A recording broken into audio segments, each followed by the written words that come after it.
Hi everybody, D2K here with a review of the Samsung Galaxy Lite. This is a relatively brand new phone. I think it's been out about a month at this point. What I love about it is it's pretty much a mini Galaxy S3 that you could actually put in your pocket. The only real differences between the two that I can see are the screen and the camera. We'll start off with the screen. Well, the S3, of course, has a beautiful HD screen that everybody loves. I will say that the standard def screen that this one includes is one of the best ones I've ever seen. It has an 800 by 480 resolution, 240 DPIs, which really isn't what anybody would consider to be very good. But the color saturation, I'll try and get a little closer here so you can get a better idea of color. Color reproduction and saturation on this phone are excellent. There is little to no graininess that I can see anywhere. Text is very sharp, very clear. Again, for a standard def screen, it's excellent. Samsung definitely went the extra distance, so to speak, of putting in, even though they didn't want to add an HD screen to really drive the price up, they put in a very, very high quality standard definition screen. Same goes for the camera on the back. Most phones in this price class, which I will get to in a second, don't include an LED flash, and the camera is usually subpar or below quality. Not so much so in this one. This particular one, while it's only 5 megapixels, it takes excellent pictures. Let me pop up a couple, go into my gallery over here.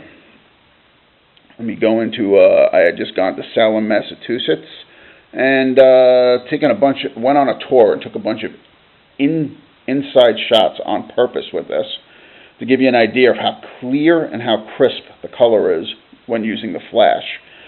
I am very impressed with every picture I took with this. There was no blurring, no washout.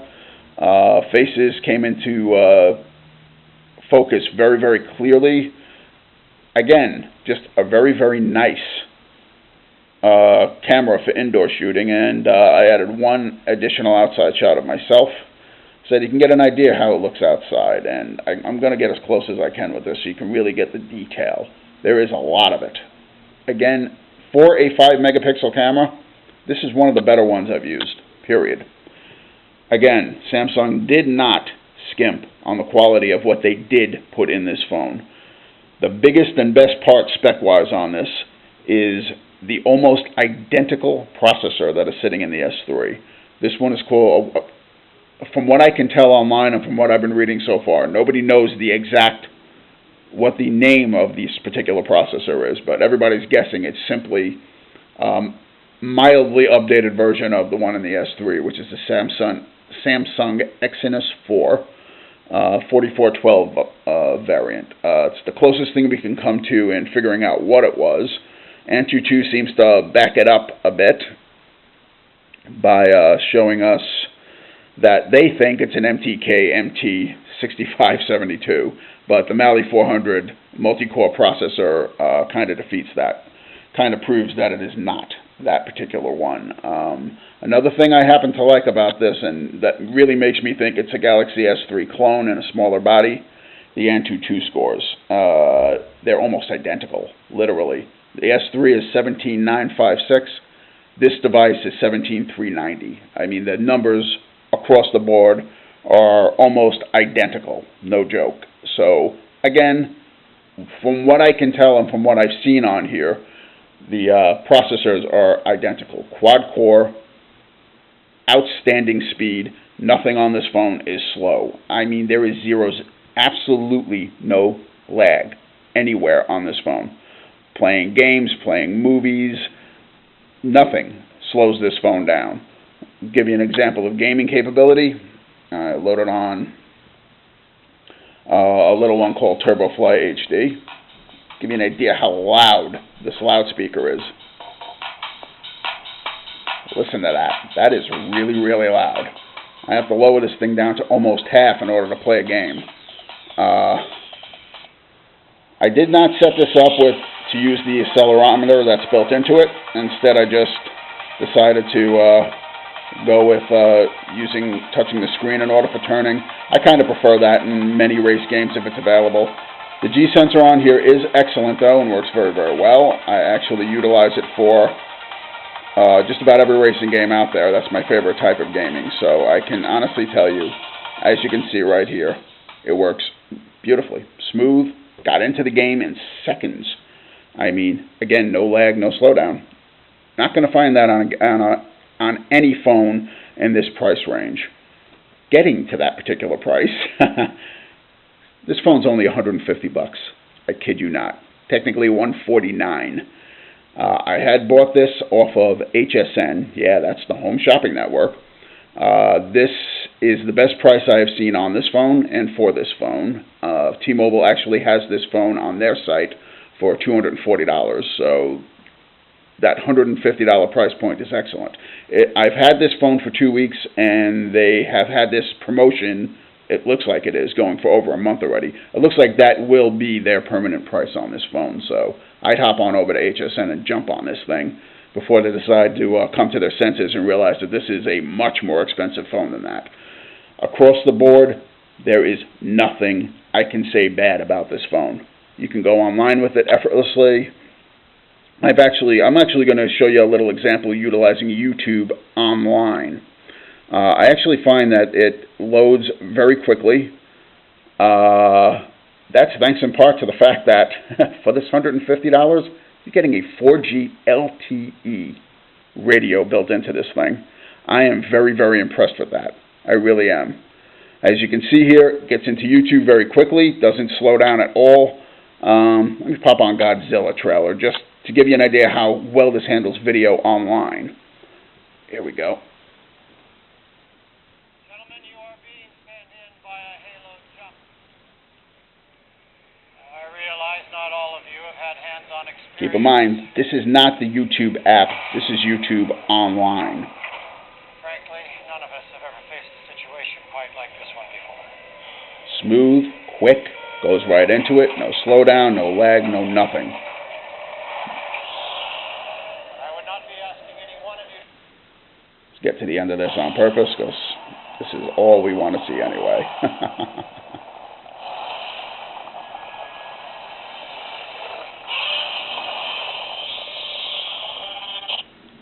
Again, that was online, folks. The app, every bit as fast, every bit as quick. But I will state very honestly, I have never had a better online experience than with this. This is my first 4G LTE phone, and all I can say is, wow. The hype definitely fits it, no questions asked. Wi-Fi also works beautifully on this. No problems whatsoever with that. Hooks up immediately, and I have ridiculous range. I've gone up to 4 rooms away from my Wi-Fi router and still have a very, very strong signal. Very smooth, very fast. That I can sum up this phone with those words. A very smooth, very fast phone for $150.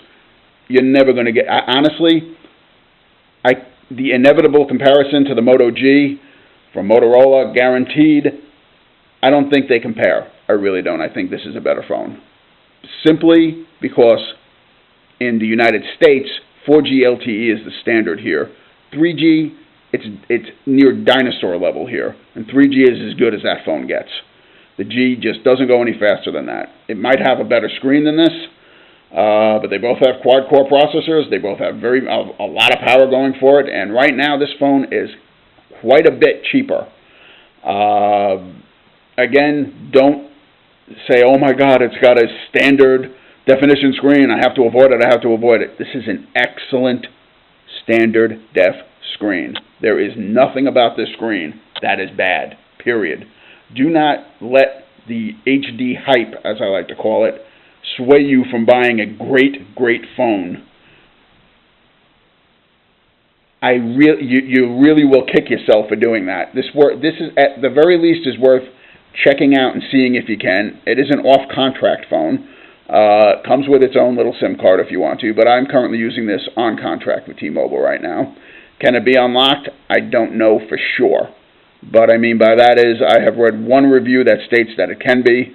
That would be very nice because honestly, to have an LTE-based phone at this price point it would be nice to be able to use it on other carriers other than T-Mobile as well. So here's to hoping that works. As for a couple of other little extras that came with this, I like the fact that this thing can handle a 64 gigabyte card, micro SD card. That caught me off guard because the specs on T-Mobile side as well clearly state that it only goes up to 32, yet I popped the 64 in here and it worked just fine. So that's a very nice touch add-on. But it really isn't necessary because one of the other little pluses that comes with this phone is a Dropbox account, free for 2 years, 50 gigabytes. So again, storage, not a problem with this phone. You have it, there's plenty of it, and it's out there and available for you. And it's a free plus that comes with it through Dropbox, and I like that. So you have 2 years of free 50 gigabyte cloud storage. Again, can't beat that. So what else can I say about this phone? The other two specs that really matter to me were the fact that it has a gigabyte of RAM, unlike any other phone in this particular price range, any other Android phone in this price range that's still stuck at 512. It is running the latest version of it, not the latest version of Android, but an excellent version of it nonetheless, 4.2.2. As I stated earlier, the TouchWiz interface really surprised me. It works actually very nicely on here. It's smooth, works beautifully. If you don't like it, load your own launcher. It's as simple as that. Again, just because it has TouchWiz doesn't mean you have to use it. Okay? Again, I am not a TouchWiz lover, and I really like the implementation on this phone. It looks good. It works good. It's super, super smooth. Doesn't throw an anchor into the works like it usually does. I really like it. So, again, I recommend you giving it a shot before you immediately pull it out of the box and change the launcher on it. Okay? Do yourself that favor. The only other spec is it does only come with an 8 gigabytes built in, but like as I was stating a few minutes ago, that's really not a problem. 50 gigabytes free storage for 2 years, don't need it. You really don't. And like I said, you can get up to 64 gigs in here again if you don't want to rely on cloud storage. So again, drawbacks, there are none. There really aren't. For this price, you have got to be out of your mind not to consider this phone. At least get it in your hands and try it. I know for a fact with HSN, if you don't like it, I believe you have 60 days. You can send the thing back. Get this thing in your hands, try it, see for yourself. If you don't like those tremendous screen phones, simply because of their size, they're beautiful, they're great, they're fantastic, their size is ridiculous, seriously. For everyday use, this is a better phone. Fits in your pocket beautifully. If you don't like the keyboards on here, you can use whatever keyboards you want. It does have swipe, by the way. So, and with my gigantic beefy fingers here, I still work it very easily. So, again, unless you have abnormally large hands, I don't think you're going to have any problems with this. 4 inches is a really good sweet spot. It really is.